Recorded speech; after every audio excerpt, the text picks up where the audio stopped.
황련해독탕 설명을 하도록 하겠습니다. 자, 황련해독탕은 황금황련 황백, 치자가 들어가 있는 처방입니다. 그죠? 보시면 이제 클래식의 거는 황금이 3g, 황련황백이 좀 떨어져 있습니다. 1.5g 절반으로 치자가 2g 되어 있는데, 기본적으로 임상응용을 보면은 뭐 역상길에서 열이 침을 오거나 얼굴이 붉고 이럴 때 일본에서 또는 피부염이나 이럴 때 많이 쓸 수 있다라고 되어 있는데, 일단 황련해독탕은 황금황련황백 치자가 각 등분입니다. 원래는 그죠? 이제 방역표는 등분입니다. 그래서 기본의 황련해독탕 어떻게 하면 되냐면 체열 과다에 쓴다. 충혈 발열 이렇게 저희는 충혈성 발열이라고 표현하는데 이제 그렇게 이해하셔야 피부과적인 설명을 같이 할 수 있기 때문에 충혈한 발열이라고 이해하시면 하고요. 좋고요. 삼보안이 들어 있습니다. 삼보안은 동의보감에 나온 처방이고 이제 3초의 활을 다 인체 전체적인 쉽게 말하면 체열을 안정시키는 일종의 해열제라는 얘기입니다. 황련황백 황금을 등분 이거 환약으로 이렇게 쓰는 거고요. 자, 거기에 이제 치자는 이제 인체 해열 중추, 발열 중추, 세 포인트를 좀 낮추는 약이죠. 그래서 심장의 번호를 없애주는 약인데, 그래서 고를 때 쓰는 약이 이제 황련해독탕입니다. 그래서 황련해독탕은 열로 인해서 발생하는 증상에 씁니다. 그래서 열로 인해서 얼굴과 피부가 뭐 붉어져 있거나 고열이 뜨거나 두통이나 한방 해열제라고 할 수 있겠고요. 발진이 있거나 이렇게 수족 번열이 있거나 열성 출혈 그것이 심하면 점막에 출혈까지 올 수 있죠. 그래서 이런 사람들은 뭐 일단은 변비가 오거나 변열이 오거나 뭐 이런 표현들이 옵니다. 그 일종의 인체 입장에서 열을 해결하려고 하는 하나의 신호들이죠. 예, 그런 것들이 오고 뭐 저는 이제 어저께도 저희 병원 직원이 한 명 저한테 피부가 트러블이 나는데 자꾸 이제 만성적으로 가렵다라는 거예요. 등을 봤더니 등에 이제 자국이 이렇게 나 있어요. 피부 묘기증이라 그러죠. 근데 딱 봤더니 약간 열태음인이에요. 열이 많은 소양경에 갖고 있는 태음인이라고 표현하는 열태음인인데 얼굴에 여드름 같은 게 잔뜩 나 있어요. 건실해요. 그럼 벌써 딱 답이 나와 있어요. 그죠? 황련해독탕을 써야 되겠구나 이런 생각을 하겠죠. 그래서 환자분은 이제 어쨌든 그래서 제가 일단 어제 황련해독탕을 처방을 이제 했습니다. 접근하기 쉽죠. 그 다음에 이제 그게 이제 약간 만성화됐거나 하면은 여기다가 자연물질을 좀 넣어주는 사물탕을 합방하면 흔히 말하는 해독사물탕에는 온청업입니다. 저 같은 경우는 암 환자들이 항암을 하면은 부작용으로 피부가 발진이 되는 분들이 의외로 많습니다. 항암제들 뭐 표적치료제 지오트립 이런 약을 쓰면 특히나 그런 게 많은데 그런 약을 쓰면은 이 대표적인 황련해독탕은요 여러 암을 억제합니다. 폐암도 억제하고 유방암도 억제하고 그런 에비던스가 있습니다. 많이 기본적으로 암도 억제하고 이 청열해독약이거든요. 이건 전체적으로 염증도 완화하는데 한 방에 염증을 완화하는 약은 항암 효과도 있는 경우가 많습니다. 그래서 그런 경우 항암의 효능도 높이고 부작용 낮추고 이런 약들이 많은데 대단히 쓸 일이 많은 거죠. 치료하는 병원 입장에서는 이런 게 되게 많습니다. 병인은 체열이 과다하거나 신경 과다 또 약물 항암제 복용하고도 이런 게 많습니다. 또 아까 말한 보조기탕을 먹고 사이드가 나서 발진이 나거나 이런 경우도 있을 수 있고 또 체질이 안 맞는데 인삼이나 막 생강 많이 먹거나 이런 경우 생리형은 결국은 열이 많은 태음인 소양인이겠죠. 이런 분들이 기본적인 체질이고 체열은 중이상인 경우가 많고 체격도 좀 있어야 되고 소화력도 좀 있어야 됩니다. 비위가 실하고 체력도 중 또는 중이상해야 되고 부족하면 당연히 거꾸로 가 있는 헌행 환자겠죠. 헌행 환자는 황련해독을 쓰면 아마 설사 쫙쫙하거나 대단히 힘들어할 겁니다.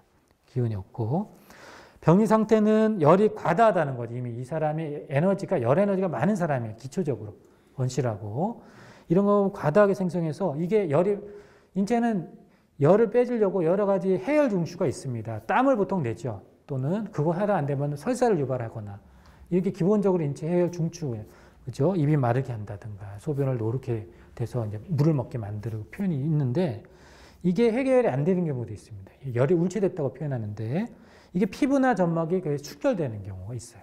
그래서 그 표현이 이제 아까 말한 장출혈 같은 점막의 충혈 때문에 오는 것도 있고 피부 트러블 나타나는 발진 오는 것도 있는데 또 코피 나는 분들이 있습니다. 코피 날 때. 그런 것들 보면 양인들이 그런 거 있으면은 편하게는 이제 이런 것들이 피부 발진 이유가 나오고 코피 난다고 하면 황련해독탕이나 뭐 서각지향탕이나 이런 약들을 쓰는 거고 또 약간 몸을 좀 보강하면서 해야 되겠다면 육미지향하는 같은 약을 쓰겠죠. 하는 것도 이런 사람들은 그러면은 전체적으로 같이 좋아집니다. 해독사물탕도 그런 온청음이라는 처방도 이제 그런 처방이고요. 그래서 EBM을 보면 전체적으로 외형제 단용보다는 어쨌든 전체적으로 이제 피부가 회복이 많이 된다. 뭐 증내 집중 연구가 그런 것들이 참 많이 알레르기나 이렇게 항히스타민제에 썼을 때 그런 것들을 전체적으로 쓰는 빈도를 좀 낮춰준다. 어제 제가 왔던 환자도 이틀에 한 번씩 항히스타민을 이제 복용하는 적, 지루텍을 계속 복용하고 이런 문제였어요. 그런 분들도 근원적인 해결이 됩니다. 얘기를 하고 그걸로 해결이 안 될 수도 있습니다. 제가 얘기를 합니다. 먼저 줘보고 일단 며칠째 줬냐? 5일씩 줬어요. 예, 그러니까 어제가 금요일이었잖아요. 그러니까 주말 이제 껴고 해서 5일씩 줘보고 한번 와보라 그랬어요. 와보고 한 번에 2봉씩 먹으라 그랬습니다. 빨리 효과를 봐야 되니까요. 그것도 안 되면 제가 맞춤약을 해주겠습니다. 이렇게 얘기를 했거든요. 그러니까 그러면 환자도 좋아질 확률이 되게 높은 환자인데 좋아지면 확 좋아지거든요. 그렇게 하면. 그럼 신뢰가 확 생기죠. 양약을 그분은 거의 한 3년 동안 지금 먹었다고 하는 환자예요. 그죠? 그러니까 이 체열과다 할 때 계속 항알레르기만 쓴다고 해결이 안 됩니다. 하는 것들은. 그게 한방의 가장 큰 장점이고요. 황련해독탕은요, 저희 통합방제한약회는 소화기 약에 좀 이렇게 배속이 됩니다. 기초처방으로. 그래서 속쓰림이라든가 보통 이런 것도 점막의 염증이 결국 거기서도 오거든요. 뭐 설사라든가 양경향이면 이제 이런 경우도 올 수 있는데 이 급성이나 이런 염증, 소액성 궤양 환자한테 유율이 64.6% 상당히 높습니다. 염증 없애는 약입니다. 지금 점막 염증. 그 개념으로 접근하시는 게 훨씬 좋죠. 또 재밌는 것은 이 약은 이제 치매에도 도움이 된다라고 지금 되어 있고요.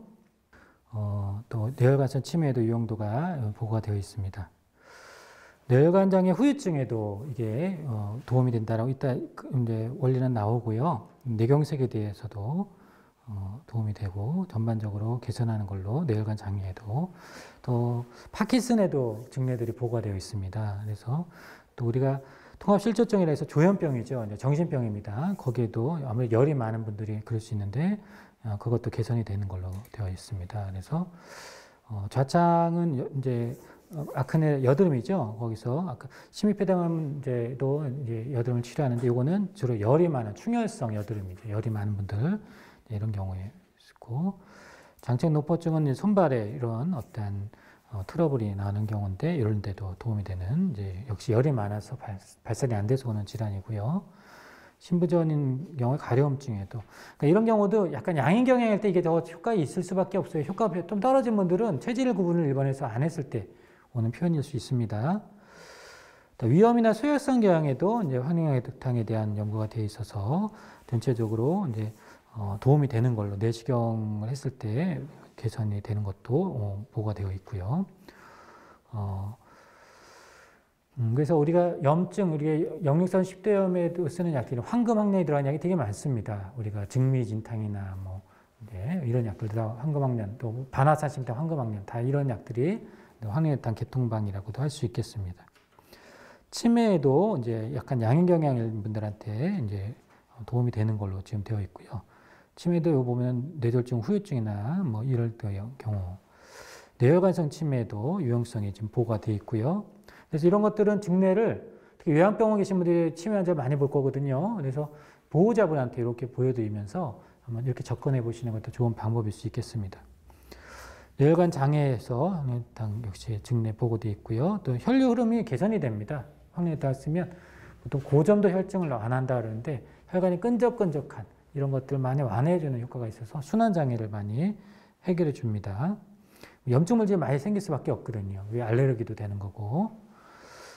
뇌경색에도 이제 전체적으로 에비던스들이 이제 우리 좀 일본에 제가 준비한 것은 크라시에 쪽에서 많이 제공해 주신 이제 임상 증례들인데 사실 우리 국내 한계에서는 이게 쉽지 않은 증례들이 되게 많습니다. 그래서 이런 것들이 뇌경색 환자도 유효성이 있다. 이런 걸 의사님들한테도 보여주셔도 좋습니다. 그러면은 같이 협진할 때도 도움이 되시고 결국은 진짜 쓴 증례가 맞냐 이걸 모르시거든요. 대부분. 그래서 이런 걸 잘 활용해 보시기 바랍니다. 뇌혈관 장애에도 도움이 된다는 얘기고 다기관 증례 집중 연구도 있고요. 파킨슨에도 이제 증례 보고가 있습니다. 조현병에도 있고요. 또 처방 매뉴얼도 그래서 뭐 숙취나 숙취에도 쓸 수 있고 불면증, 열이 많은 불면증이나 코피가 반복하거나 뭐 과음이 나고 두근 거릴 때 이렇게 다 이제 가이드가 있으니까 한번 활용해 보시기 바랍니다. 항노회탕 한번 정리해 보도록 하겠습니다. 이 별표 3개짜리 아주 중요한 처방이고요. 충혈 발열령에 쓰는 체열 과다를 쓰는 건데 증상 환자는 발열이 자꾸 뜬다, 열이 난다, 충혈되고 발진, 코피 나요 원장님 이렇게 표현할 겁니다. 출혈 변열이 있거나 이런 분들 초조하거나 불안하다 이렇게 표현할 수도 있고 혈압이 높다 이렇게 할 수도 있습니다. 이런 분들이 보통 열태움이나 소양인 경향이 많고 체열 중이상, 체격의 중이상, 비위가 실한, 체력이 좋은 이런 분들이고 선행한 사람 못 씁니다. 병인은 체열 과다는 어떤 약물 복용이나 또는 이제 여성 음식을 먹었을 때 그래서 열이 과다하게 생성돼서 열울이 발생을 해서 피부나 점막에 충혈된 상태 이때 쓰는 처방이 항노회독탕입니다.